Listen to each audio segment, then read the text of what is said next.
আসসালামু আলাইকুম। জানিয়ে দেব এই মুহূর্তে হাতে পাওয়া সর্বশেষ ভয়ঙ্কর কিছু আন্তর্জাতিক আপডেট বাংলা সংবাদ। শুরুতেই থাকছে সংবাদ শিরোনাম। শুরুতেই জানিয়ে দেব ইসরায়েলে আবারও ক্ষেপণাস্ত্র হামলা। সর্বশেষ থাকছে দুর্ভিক্ষে গাজায় পদে পদে বিপদ, নিহত আরও 64। এখন শুনছিলেন সংবাদ শিরোনাম, এবার বিস্তারিত। প্রিয় দর্শক, আপনি যদি এই চ্যানেলে নতুন হয়ে থাকেন, ভিডিওটি দেখতে দেখতে চ্যানেলটি সাবস্ক্রাইব করে আমাদের সাথেই থাকুন। ইসরায়েলে আবারও ক্ষেপণাস্ত্র হামলা চালিয়েছে ইয়েমেনের যোদ্ধারা।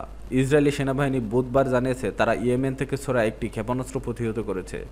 হুতিরা নিয়মিতভাবে গাজায় ইসরায়েলি আক্রমণের প্রতিবাদে ইসরায়েলে হামলা চালিয়ে আসছে। এই হামলার জন্য তাদের দায়ী করছে দখলদাররা, খবর আল আরাবিয়ার। ইসরায়েলি সেনাবাহিনী টেলিগ্রামে বিমান বাহিনীর তথ্য উল্লেখ করে বলেছে, কিছুক্ষণ আগে ইসরায়েলের বেশ কয়েকটি এলাকায় সাইরেন বাজানোর পর ইয়েমেন থেকে ছোড়া একটি ক্ষেপণাস্ত্র বিমান বাহিনী দ্বারা প্রতিহত করা হয়েছে।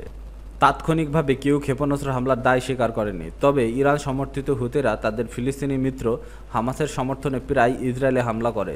2023 সালের অক্টোবরে গাজা যুদ্ধ শুরু হওয়ার পর থেকে বারবার ইসরায়েলে ক্ষেপণাস্ত্র ড্রোন হামলা চালিয়ে আসছে তারা। হুতিরা বলছে, গাজায় হামলা বন্ধ না হওয়া পর্যন্ত তাদের সাধ্যানুযায়ী হামলা অব্যাহত রাখবে। জবাবে ইসরায়েল 2 বছরে ইয়েমেনে একাধিক প্রতিশোধমূলক হামলা চালিয়েছে। হুতি নিয়ন্ত্রিত বন্দর এবং মিলিশিয়া নিয়ন্ত্রিত রাজধানী সানায় বিমানবন্দরের লক্ষ্য করে সবচেয়ে বড় হামলা চালানো হয়। এছাড়া প্রায় প্রতি সপ্তাহে ছোটখাটো হামলা চলছেই। যেমন রোববার সানায় ইসরায়েলি হামলায় কমপক্ষে 6 জন নিহত এবং 80 জনেরও বেশি আহত হয়েছে। হুতি পরিচালিত সাবা সংস্থা এ তথ্য নিশ্চিত করেছে। এদিনের হামলা প্রসঙ্গে ইসরায়েলি সেনাবাহিনী জানিয়েছে, তারা তাদের নিজস্ব ভূখণ্ডে হুতিদের হামলার প্রতিক্রিয়ায় একটি সামরিক কম্পাউন্ড, 2টি বিদ্যুৎ কেন্দ্র এবং একটি জ্বালানি ডিপোতে সফল আঘাত করেছে। দুর্ভিক্ষের গাজায় পদে পদে বিপদ, নিহত আরও 64। ফিলিস্তিনের অবরুদ্ধ গাজায় দুর্ভিক্ষে আরও ভয়াবহ রূপ ধারণ করছে। মানুষ যখন সামান্য খাবারের সন্ধানে দিশেহারা, তখন গাজার নতুন নতুন এলাকায় পূর্ণ নিয়ন্ত্রণের চেষ্টায় ইসরায়েলি বাহিনী। তারা বিভিন্ন এলাকায় অভিযানের তীব্রতা বাড়িয়েছে। এতে করে দিনে আরও 64 ফিলিস্তিনি নিহত হয়েছে।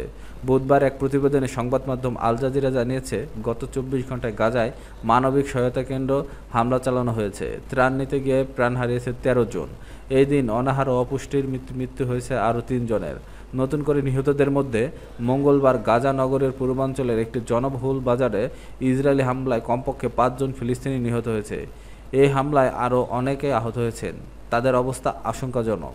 হতাহতদের আল আহলি আরব হাসপাতালে আনা হয়। হাসপাতালটিতে আগে থেকেই উপচে পড়া রোগী ছিল।